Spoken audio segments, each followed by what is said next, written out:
Oh mais les gars, mais ils ont plus honte les deux. Regardez ce que Nicky Nicole elle vient de dire. Lamine Yamal est non seulement bon sur le terrain, mais aussi en dehors. L'info elle est en train de faire le tour du monde là actuellement en même pas 5 heures. Et là t'es en train de me dire que c'est quelque chose de normal. Quand je vous avais clamé haut et fort qu'en fait le problème du fait que Lamine Yamal il est en couple, hormis le fait que Nicky Nicole elle a 25 ans et que Lamine Yamal il vient tout juste d'avoir 18 ans, c'est le fait qu'en fait t'as vu, Lamine Yamal les gars il avait un peu de pudeur. T'as vu c'était juste un gars, il avait un peu la boca. Et c'était toujours par rapport au football. Mais là tu combines Lamine Yamal plus Nicky Nicole, les deux ils sont en pétard. J'espère juste que sa phrase les gars elle restera réelle. Que Lamine Yamal restera bon sur le terrain. C'est la seule chose qui importe. Malgré le fait qu'on sait que l'extra sportif les gars comment ça peut impacter négativement la vie d'un joueur. Comme on l'a vu avec les extraits de Kylian Mbappé quand il en parlait. Moi qui pensais que le problème les gars c'était les parents de Lamine Yamal. C'est rien du tout comparé à elle. N'oubliez surtout pas, Nicky Nicole, les gars, c'est une rostar en Argentine, qui plus est une chanteuse. On connaît tous le monde de la musique, les gars, qu'est-ce qu'ils sont obligés de faire pour amener des tales, surtout que c'est une meuf. Mais bon, on va pas parler parce qu'après on va encore dire on tombe dessus sur le fait qu'il a 18 ans et tout. On verra seulement. Le Barça s'intéresse à Kenan Yildiz. Il était temps. Il était temps. Mais vous savez, moi, ce qui me frustre réellement dans tout ça, c'est pas qu'on ait de l'argent ou pas de l'argent, qu'on va le signer ou qu'on va pas le signer. C'est qu'au club, il y a un mec qui prend des sous tous les mois, qui a un badge sur lequel il y a écrit directeur sportif. Et ce mec-là, il est moins bon que des rumeurs Twitter, des coups. Pendant que tous les jours, des supporters du Barça qui ne sont pas directeurs sportifs ont l'air d'avoir une meilleure vision future pour le club, de joueurs à recruter, de postes sur lesquels où on a des besoins, notre directeur sportif n'est pas capable de voir ça de lui-même. Peut-être qu'Hansi Flick il lui montre, regarde, là, c'est de latéraux qu'on a besoin. Pourquoi t'as ramené Olmo? Pour revenir sur Yildiz, je pense que j'ai plus besoin de le présenter. Cette saison, il est déjà à 9 goals assists, en club et en sélection. C'est juste tout simplement un crack. Il a énormément de caractère. Il joue à gauche, il peut jouer 10. Concrètement, est-ce que ça serait pas le moment de lancer la propagande Kenan Yildiz au Barça? Est-ce que ça serait pas le moment d'avoir un duel dans le duel? Lamine Yamal Mbappé d'un côté, Kenan Yildiz Arda Güler de l'autre. Est-ce que ça serait pas le paroxysme du divertissement au Classico? Je demande juste. En tout cas, va falloir penser sur le dossier très vite. Parce qu'après cet été, je pense que ça sera trop tard.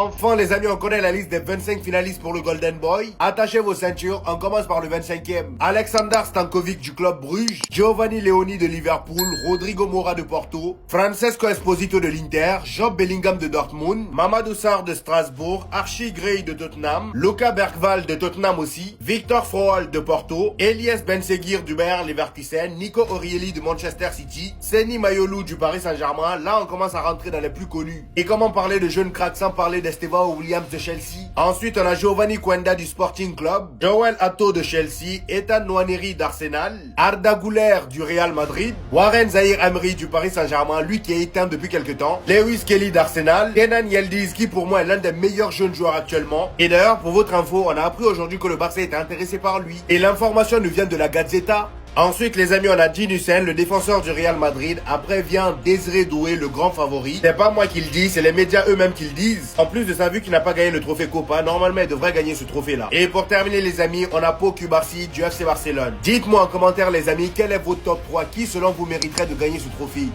Rashford qui déclare qu'il va atteindre son prime au Barça, les gars, vous avez pas idée à quel point ça me fait plaisir. Quand un joueur déclare lui-même que la meilleure version de lui aidera le Barça comme l'Angleterre, et quand tu sais de quoi est capable Marcus Rashford, les gars, je vous mens pas que ça me hype de malade. Déjà que j'étais grave hype pour la venue de Marcus Rashford de base, alors quand le joueur déclare lui-même qu'il est à la recherche de son prime, quand tu sais que malgré les absences, ceux qui t'ont porté le Barça, c'est Pedri et Rashford, quand tu regardes l'aspect décisif de Rashford ce début de saison, sachant qu'en plus il a pas trop joué durant la trêve, donc c'est comme s'il s'est un peu reposé, que tu sais que d'ici quelques semaines, il sera accompagné de ces deux malades, Rafinha, Lamine Yamal, avec Fermin Lopez qui sera son 10, et en termes d'intensité, Fermin Lopez c'est pas Dani Olmo, et un latéral bien plus offensif les gars, je vous mens pas que je suis hype de malade. En plus Marcus Rashford va disputer son premier Classico, sachant qu'il va retrouver des Anglais, Bellingham, Alexander-Arnold. Genre les gars, ce qu'on voit de Marcus Rashford ce début de saison, j'ai l'impression que ça impressionne que moi. Le mec sur 2 matchs de Ligue des Champions, il est décisif. Newcastle, PSG, c'est des gros matchs. Les meilleurs joueurs offensifs du Barça se blessent, ils sont décisifs tout le mois de septembre. Les gars, Marcus Rashford, on vient juste de le recruter. Il n'est même pas à 100%. Allez demander aux supporters de United, eux-mêmes ils vont vous le dire. Franchement les gars, 8-9 de GA pour un nouveau joueur qui n'est pas forcément en confiance. Sachant qu'en plus je trouve que le Barça n'a pas encore réellement lancé la machine. Les gars, quand ça va décoller, ça va y aller fort. Moi je vous le dis. Sinon vous les gars, vous en pensez quoi? Ramenez-vous sur Snap, on s'ennuie. J'ai dit à mes parents qu'ils peuvent prendre leur place pour la finale. Eh ben, tu peux dire à tes parents qu'ils peuvent rester chez eux. Tu peux dire à tes parents qu'ils peuvent vendre les places et s'acheter un abonnement de Ben Sport parce que cette finale, vous allez voir à la maison toi avec tes parents. Tu seras assis à côté de tes parents. Tu seras pas dans les buts, dans cette finale contre l'Argentine ou la Colombie. Tu seras à côté de tes parents, à côté de ton père et ta mère et tu vas regarder cette équipe du Maroc en finale. Ça t'apprendra. C'est une leçon. C'est une leçon, mon petit. C'est une leçon. Écoute-moi bien. Tu vois, ça s'appelle l'humilité. Tu vas l'apprendre. Tu vas finir par l'apprendre au fur et à mesure de ta carrière. Vas-y, t'es encore jeune, c'est pas grave, voilà. T'as même pas encore 20 ans, y a pas de problème. Mais la prochaine fois, quand tu parles, soit t'assumes juste derrière, soit tu réfléchis avant d'ouvrir ta bouche. Soit tu réfléchis avant de parler, parce que là, tu parles pas à n'importe qui. Là, c'est pas les premiers venus. Là, tu parles au Maroc. Là, tu parles à une équipe du Maroc qui était là pour rien lâcher, qui était là pour en découdre. Qui a même été encore gentil avec toi, j'ai l'impression aussi. Parce que pour le même prix, à la mi-temps, c'était 3-0. Comme ça, tu sais. Allez, bonne finale. Bonne finale avec tes parents.